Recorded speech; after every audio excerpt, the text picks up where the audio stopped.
I'm gonna hit record and let's have some fun. Um,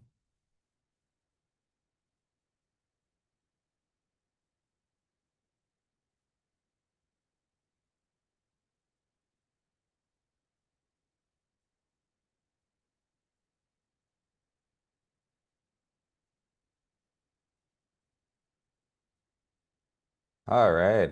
Welcome to our third episode of Public Participation Amplified. My name is Mathias Lemos Castillo.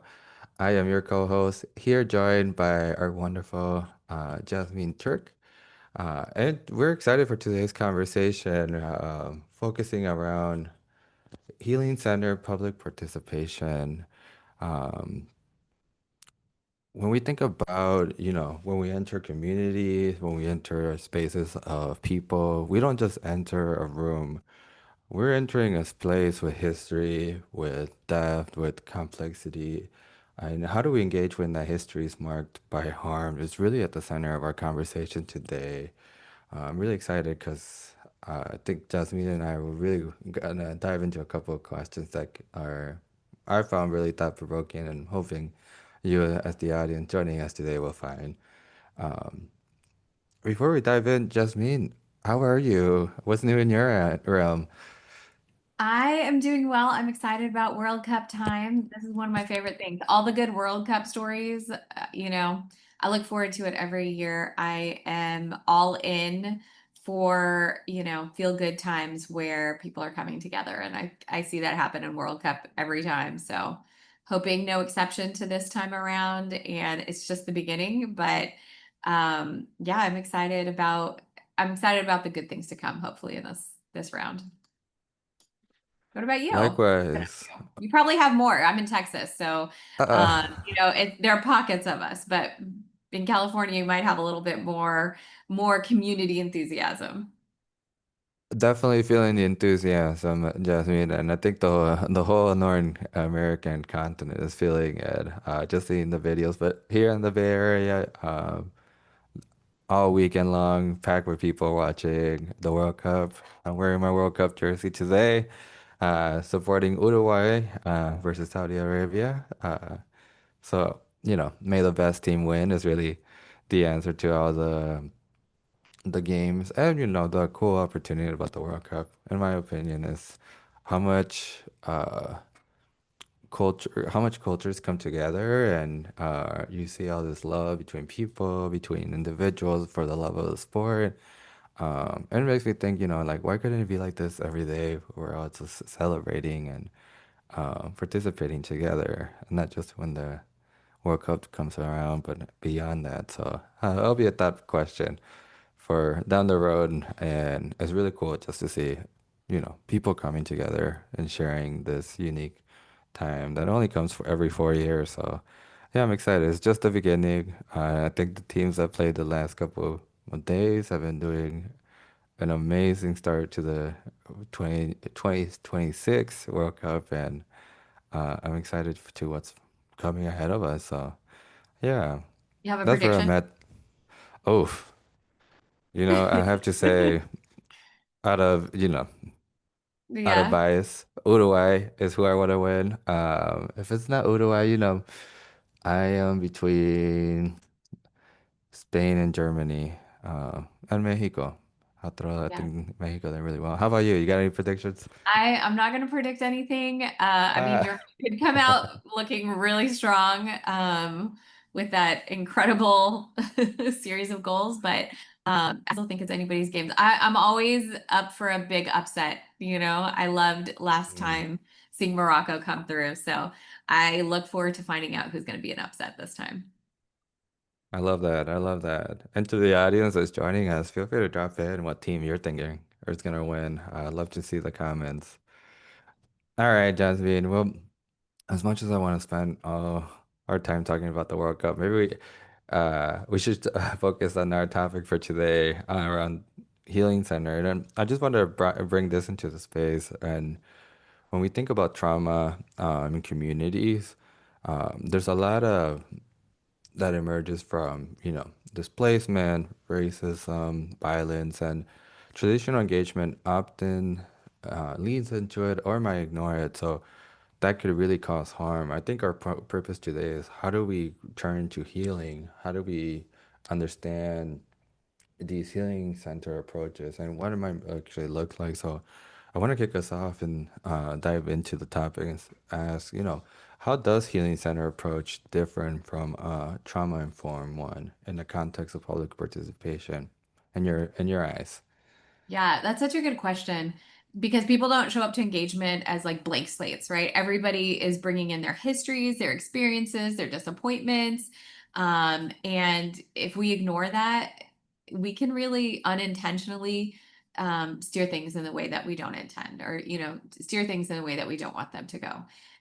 So acknowledging it can really help engagement to repair trust. Before I worked in community engagement, I was still working in community. I worked in a shelter for survivors of sexual and domestic violence. And so that helped me to really see on a very personal basis how being trauma informed, like on a one on one basis or on a group basis, is important. And working community engagement shows me on a bigger scale. And so I think maybe first talking a little bit about how communities can carry collective memories of harm, like why that's important, right? So maybe a neighborhood was displaced by a highway project, right? I live in a city that's divided by a highway, so that's something that kind of speaks to me. And sometimes there are promises that were made that were never fulfilled. And residents sometimes have spent years, sometimes even decades, feeling ignored. And those feelings, they don't just disappear when a new process is starting, right? There's a new project that's starting. So we think we're starting fresh, right? But we need to first understand really kind of what has already happened there before we start planning our next engagement or our next series for a new project. Because organizations can inherit trust deficits from Mm, decisions that had nothing to do with them, from decisions that were made even decades earlier. And I think you said previously, trust travels at the speed of relationships, and it's lost at the speed of disappointment, right? mm, I'm not sure where that quote came from, but I think I heard that from you in one of our previous episodes. And communities, oftentimes they're skeptical, and sometimes it's because they haven't participated before, but sometimes it's because they have participated before. And sometimes people have really good, valid reasons for it. And one of the mistakes that we can make as practitioners is assuming that if not a lot of people show up, it means that people don't care. Sometimes it means that they care deeply, but they're not really feeling like their engagement matters. They don't really believe in their participation being meaningful.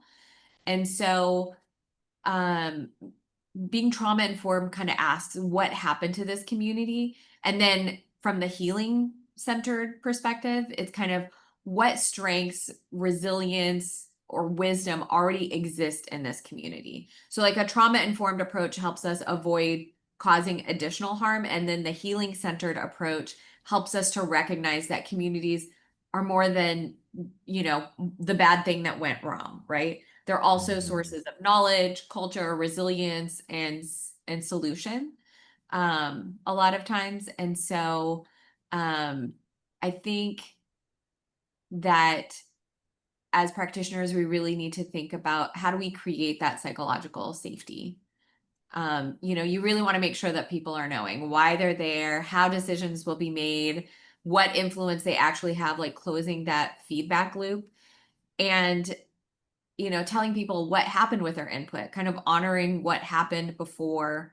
Um, and so to me, um, in engagement processes that I've facilitated where people weren't angry about the specific project that was right in front of them, but a lot of times they were carrying frustration from feeling unheard on something else. And that might have been with, the organization I'm working for or not, right? It might just have been an experience that they kind of associate with it.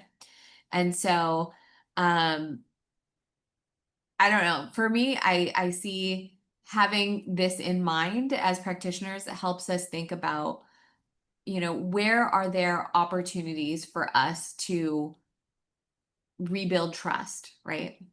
And I'd love to hear from you, Matthias, like what experience you've had where you've seen that um, coming from a place of being healing centered. Um, have you witnessed kind of that trust being rebuilt? Like, how do you think that this goes into rebuilding trust? Like, understanding the trauma that's happened or being healing centered kind of rebuilds that trust.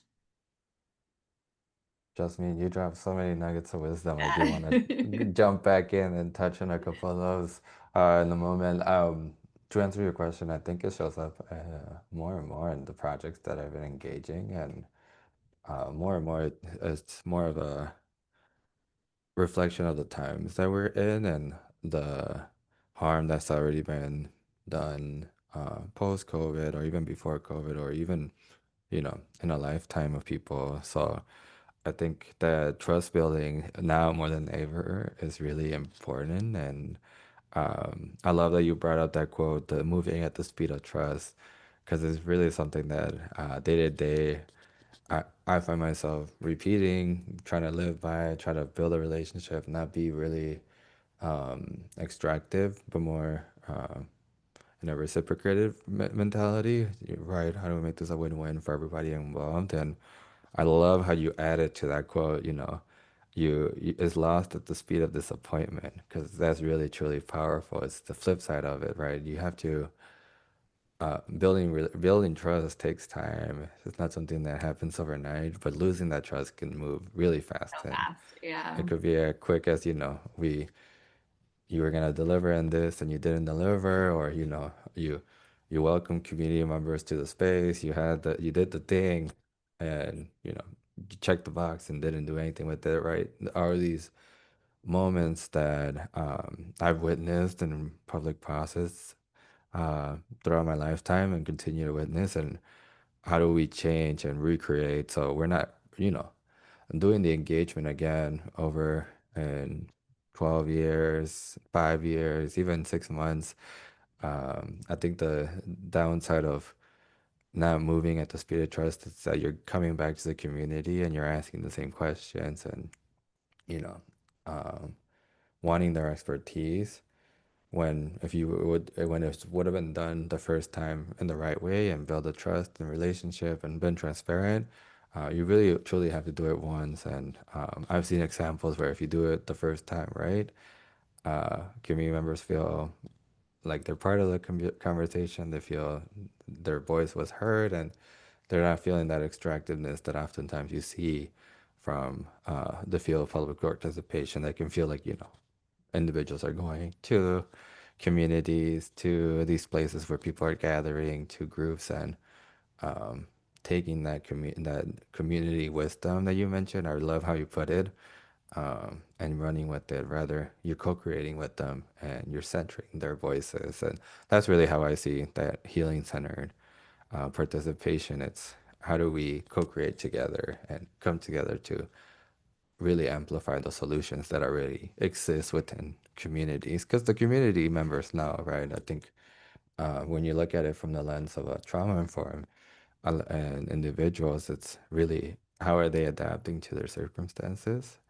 Because the trauma forces you to adapt. Trauma forces you to do things that you might not be aware that you're doing, or it shapes you in a certain way because your environment is really um, critical in the shaping of an individual. And if you're going in and repeating the cycles that cause harm, you're just causing more harm. So really, our role as practitioners is to learn the whole story, try to learn as much as we can from different viewpoints, and tell that story as, oh, these are the different points, and this is what it led into, and try to have some perspective. If we continue this will happen. So how do we, you know, move in a different direction with community members, and the community members might have that answer, right? The role is to then build the trust, be able to create these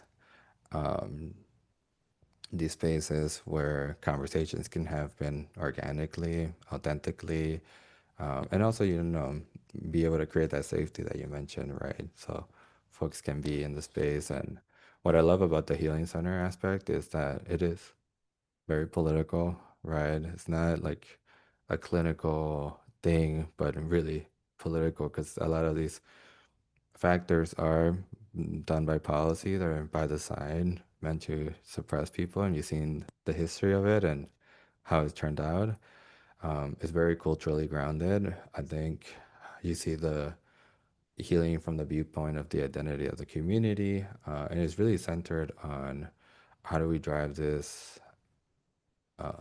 healing to be at the center rather than focusing on the symptoms and wanting to suppress them. Like we really want to heal and move away from just addressing the symptoms or putting band-aids. So uh, that's where I was going with it. I do want to reiterate what you said around the solutions really do exist in communities because I think time and time again I've sat with community members, have had conversations with folks from different backgrounds, and really what has emerged from having those that the trust building, the space for conversation, the back and forth is that the solutions are there and community members do want to be part of it. So lastly, I'll say our role is to invite them into the table and say, hey, I want you to be here and share the conversation together.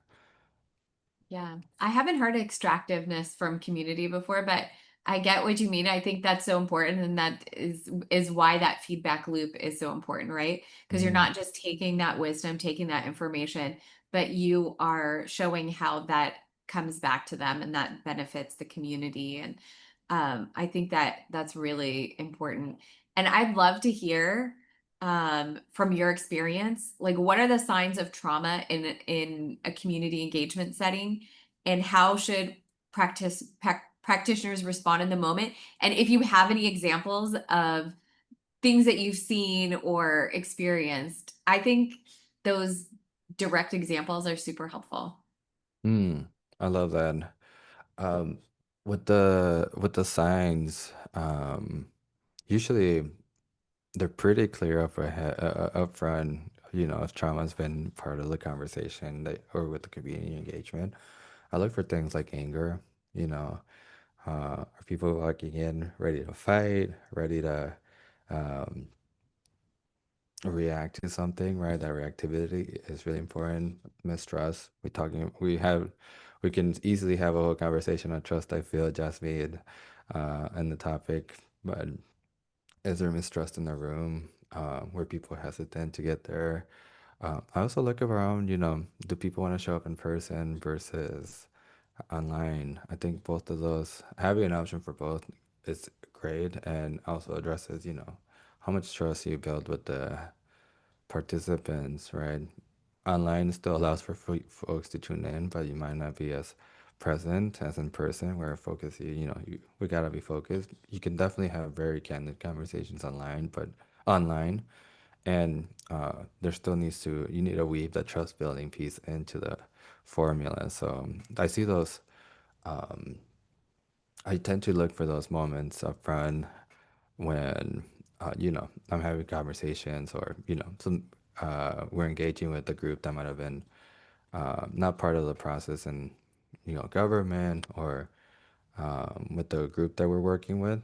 I'm trying to also say this without giving away too much of my client. So I have an example in mind. So um, when I think about in the moment responses, how do we ground people at the beginning is really important. I tend to do it through ground rules. So I have a ground rule document that I share with everyone. I print it off or put it online and allow for folks to read it together. I think part of the way to warm up the trust is to do really intentional icebreakers, but also break the ice by reading, these are the guidelines that we're gonna abide for, and do you want to add anything or take away from this document? So the document's more for a template that allows for people to be like, okay, we're in the space together. What's shared here stays here. What's learned can leave. Things like that allows for folks to feel like, okay, Um, we are all grounded in the same rules, and we're aware, and participation is optional always. But really, I want to hear from you also. I always encourage, like, please try to participate at least once or share or add on. So, in the moment, if you hear someone that's like, you know, said something that resonates with you, I invite them to say plus one or, same here, and invite them to share their stories.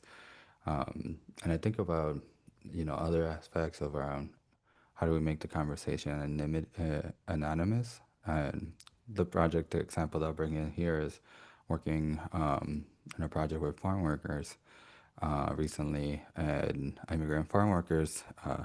We we uh, we maneuver the project by creating anonymity where folks could use an alias, so their first name was not recorded in the conversation. They could say, my name is Bob, and we respected that. That way, folks can say, there's still the person there, and to create some sense of security, they're able to use a name that might not be their real name, just so it's not identifiable back. So, uh, Bob, Bill, all these different names pop up a lot in my conversation because I always want to open up, even if it's not someone that's underserved at any conversation. If you don't want to be identified by someone or want your name out there, creating a space where, you can use an alias, and that's totally fine. Really, because what we want to center is the experiences, and the fact that you're in the space together. So those are some of my tools for me, just being the ground rule document, an icebreaker, uh, making sure that the language is aligns with the community and is tangible, and then as you're participating, you can use your an alias name, so you don't feel like you can be identified a community member. And I say this coming from a smaller community, you could say something and, someone might be able to identify you. And the alias does go a long way because then you can be like, no, that wasn't me. It was Bob who participated. And, it's an easy way to make people feel comfortable. How about you? Any thoughts on your end or any Yeah, questions? so I'm thinking more about when you're in a community meeting and people are angry and Mm, like how you respond to that because it's not personal, right? They don't know you. They're probably mad about something that started before you even were part of that organization or part of that project. And so part of what I think is important, you know, I my like natural way of thinking is very like linear and oh, let's explain. Maybe if there's more information, people will understand.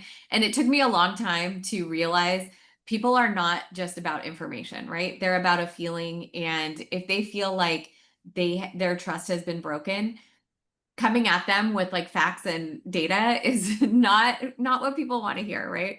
Me, I do like that kind of stuff. Like I if you give me data, you can change my mind literally, right? But um especially when you're dealing with a community that has possibly been wronged or let down or disappointed, um data isn't the way to go usually, right? And so I think a lot of it is like making those restorative efforts that have no part of explaining or defending things that have gone on in the past. And a lot of times it is figuring out from like acknowledging what the sentiments are and figuring out a path forward and figuring out like, okay, what can we do now?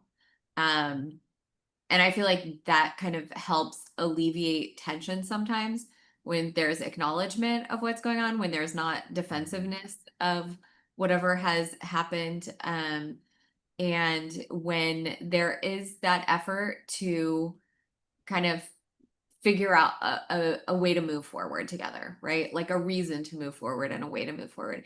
And I liked when you said that you do icebreakers. I love a good icebreaker, Matthias. Like I love a good icebreaker. But I know I'm in the minority with that as well, right? I know a lot of people they don't like speaking in front of large groups.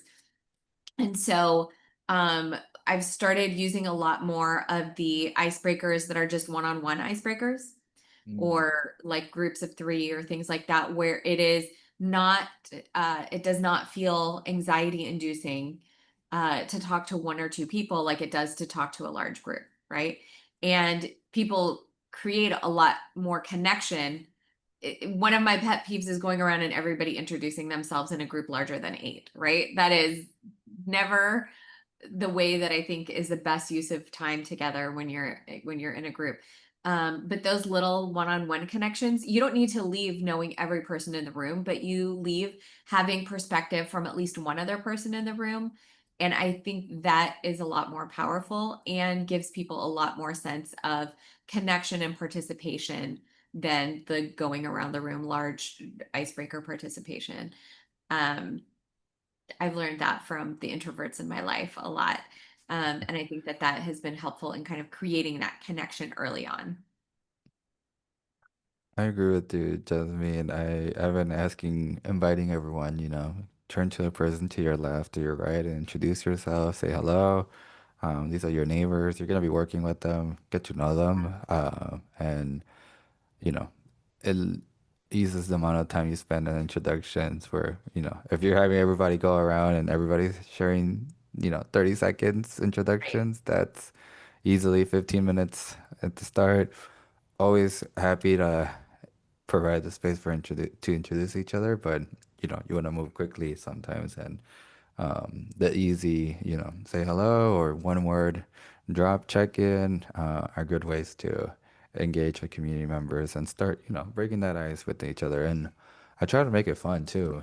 Sometimes we're so focused on a heavy discussion that, you need to drop something in that surprises people. Or, if you were what's your favorite? Something around colors or food or that it's outside of the topic, but then weave it back into the topic is really powerful and allows for people. Okay, we had a moment to break the ice. Now we can shift our focus to the conversation. And as a good facilitator, no, you can guide them into this direction, just so you can guide them back into the main focus. As a facilitator, you're not really steering the conversation, but you're guiding. So, the group is moving together through the path. Then, you're saying, hey, okay, we're gonna go this way now. And um, people tend to be more reactive that way than, we're just gonna move on to the next thing, next thing. It's like, oh, what do you guys think about this? So I love that what you're saying, Jasmine, and I'm glad I'm on the same, I love a good icebreaker. So I think more and more people are warming up to them. We just need to do more. Um, we've been talking a lot about trust in this conversation, and I'm curious, when trust has been broken in the past, either by institution or actions done, what specific methods or restorative practice can help begin with that repair and that heal from your perspective? So, before when you were talking about storytelling, it made me think about how I think of myself as a storyteller. Mm. And I think the first step in being a storyteller is being a listener and understanding the story from different perspectives, right? And I think that comes to the same thing with rebuilding trust. Before you can try and write the next chapter, you have to understand the chapters that came before. So, I think it is listening, learning, and getting a strong understanding of kind of where things went wrong and kind of acknowledging the feelings. I used to have a sticky note on my computer. Like I said, back in many chapters ago of my life, I worked in with a lot of social workers, and I did evaluation, but I had a sticky note on my computer that says people before projects, right? Like I Mm. need to check in with people, find out how they're doing, get to know them before I ask them to give me their data and figure out how to complete what I needed to complete. And so I think the same rings true for having kind of that healing centered approach to public participation as well, where it is listening to the story, figuring out where things worked and didn't work in the past, and figuring out what needs to happen in that particular context to kind of rebuild the trust, like figuring out what went wrong so you can figure out how to make it go right. What do you think? Is that something that you've found success in? I just want to pause. People before projects. Wow. I love that, Jasmine. That's really powerful. I had to write that down because really, It'll be on your um, sticky note. it's really I'm sticking it out now.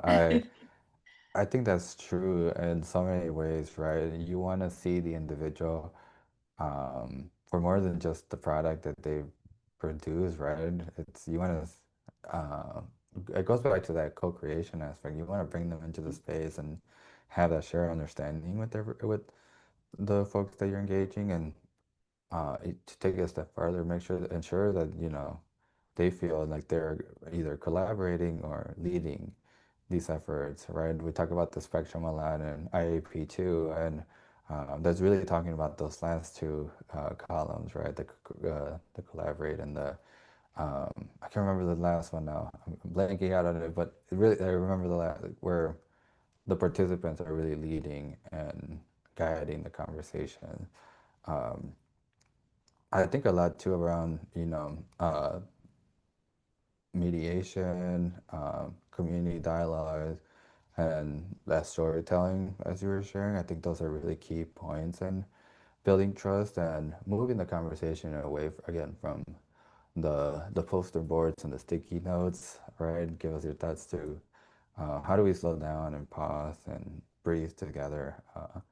I've been introducing more breath work too into the conversation. I know some facilitators have done that, and it's really powerful when you just, you pause for a moment and you take a collective breath with community. I think there's something to say about the space, whether you're doing it in person or virtual. You can do it both.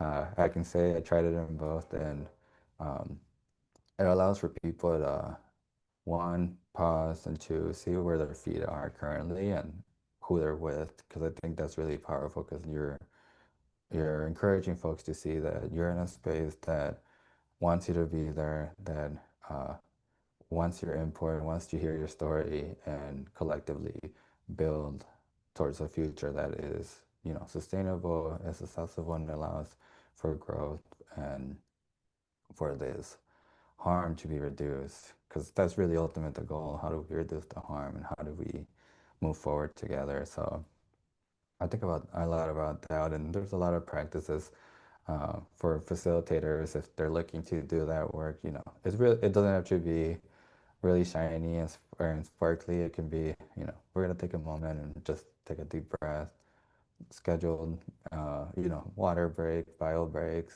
food.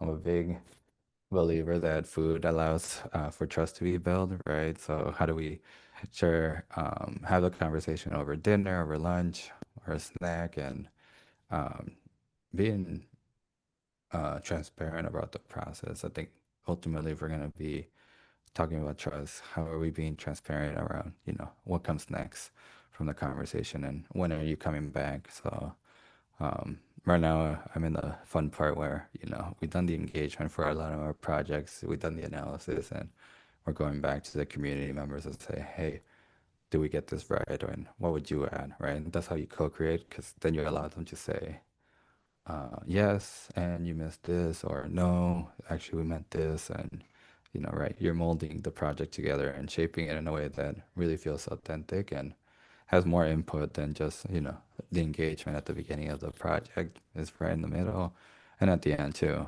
Um, and celebrations, I think celebrations are a good way to build that trust Yeah. and build partnership. And you know what's interesting with this is when I look at the people who, like at the IAP2 conference, right, where you meet all the people who are doing community engagement across the country, I think there are people who are really focused on the data side, there are people who are focused on the community side. But what I really see across the board is people who really do care, you know? If Hmm. you didn't care, you probably would not be doing community engagement, right? It's you really care about making things right. You care about building something that is meaningful. And so I think when we get out of our own ways and really focus on that, I think it goes a long way to really connecting and repairing and establishing relationships and trust. And I remember the last one is empower. It's collaborate and empower on the spectrum where I was trying to lead. I was like, I knew it started with an E, so um I'm curious, Jasmine, how do we move from more of that trauma-informed individual practitioner to trauma-informed public agencies and systems? How do we evolve from here in your eyes? Yeah, I think that's a great question, Matthias. I think, first of all, understanding what it is to be trauma informed, right? Like really Mhm. understanding, um, kind of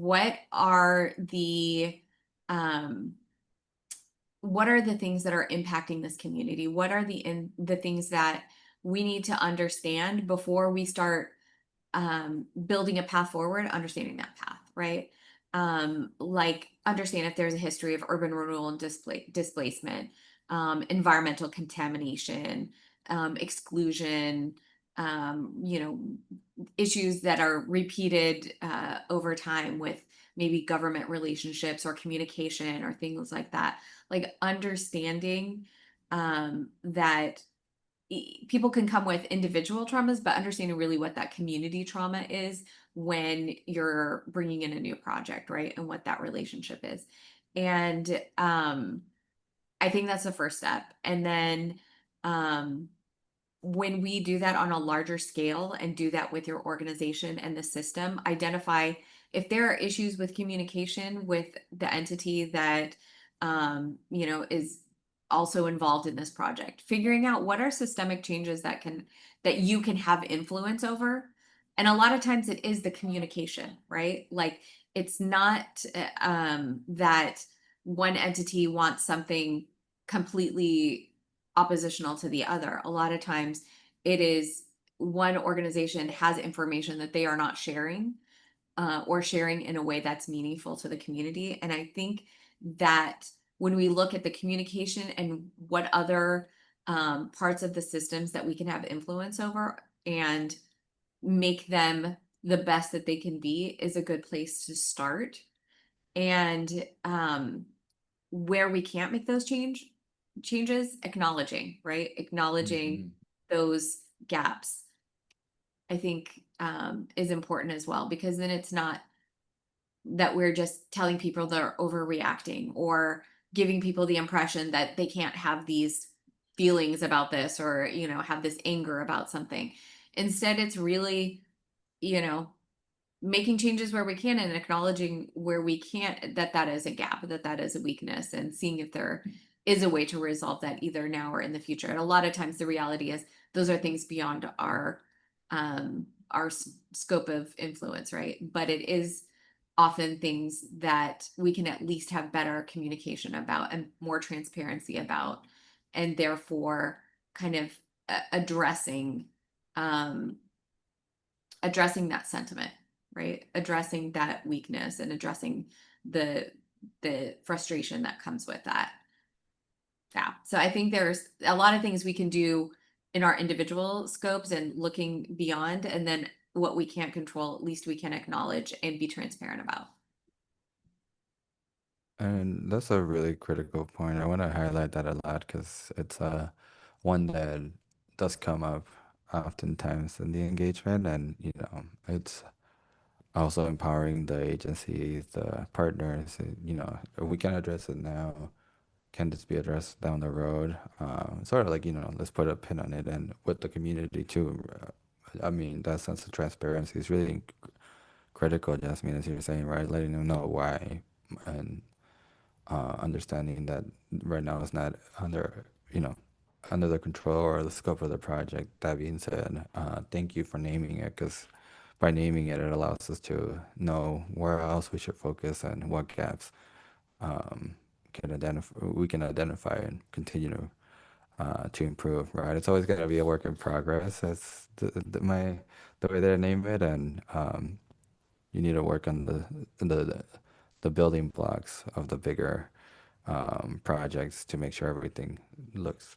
Uh, you can look at the big picture and it all works in a cohesive way, and in a manner that is receptive to the individual. So I was bringing in, like, our role is to help follow that bouncing ball, help build the different blocks that are part of the engagement, and through the engagement, you also learn, oh, we should also look at this, and down the road, this could be something that can move in, and also encouraging, and you brought this up, the communication piece, like the partners to communicate with the other agents, right? If you don't have direct control over this, who does, and how can you strengthen that communication, right? So it's a lot of I think it's a lot of communication that happens that needs to be done, and continue building on it. It's not just a one-time thing, like Yeah.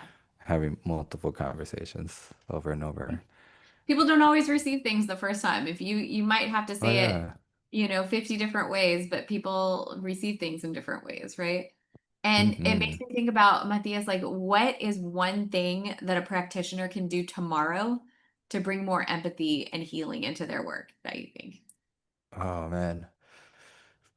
I'm gonna bring back the moving at the speed of trust, Jasmine. I think I'm gonna continue to say that one over and over for myself, and hopefully you as practitioners continue to lean into it, because really it is through the relationships that we build, through the getting to know each other, that we can get into deeper work. And it's okay to take time, right? It doesn't have to be hour lunches with everybody. It could be a 15-minute conversation, a check-in, 30-minute coffee, but really, build those relationships is at the core of what I'm trying to say, and follow up, close the loop with participants, but also the partners, and name those constraints that you mentioned, honestly, with people. I think those are key, and you need to build the relationships.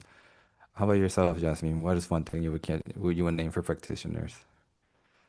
I would say that um, one thing that a practitioner can do tomorrow is to start building the relationships before you build out the whole project, right? I think Mm, those little things, I think, like you said, the coffees, those little things go a long way.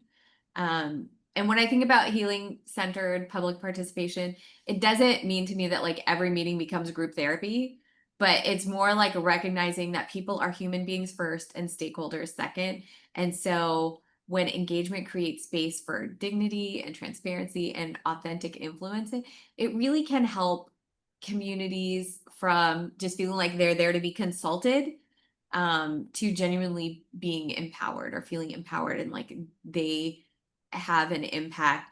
And so the one thing I think people can do or focus on in their work um, to bring more healing and more empathy is connection, right? Create those mm, opportunities for connection through the meetings, through the individual interactions, and through the communication, I think goes a long way.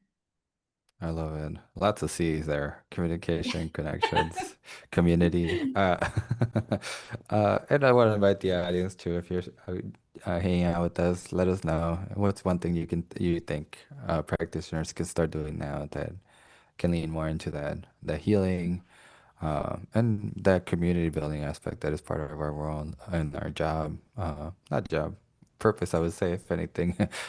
More and more, I think, especially with the rise of AI, we're going to need people that know how to talk to people, because computers can know how to talk to people in one way, but people know how to talk to people in a different way.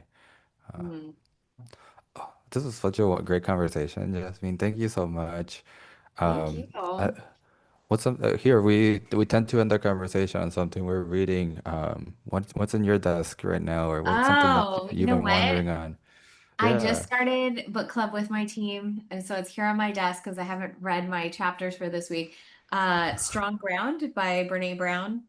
The lessons of daring leadership, the tenacity of paradox, and the wisdom of the human spirit.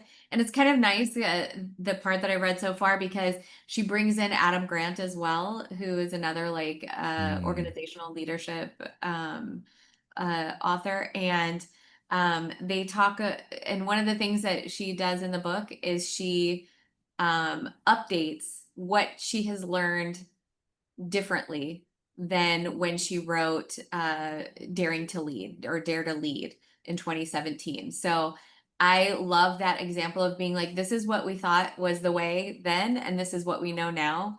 and this is what is different in that time.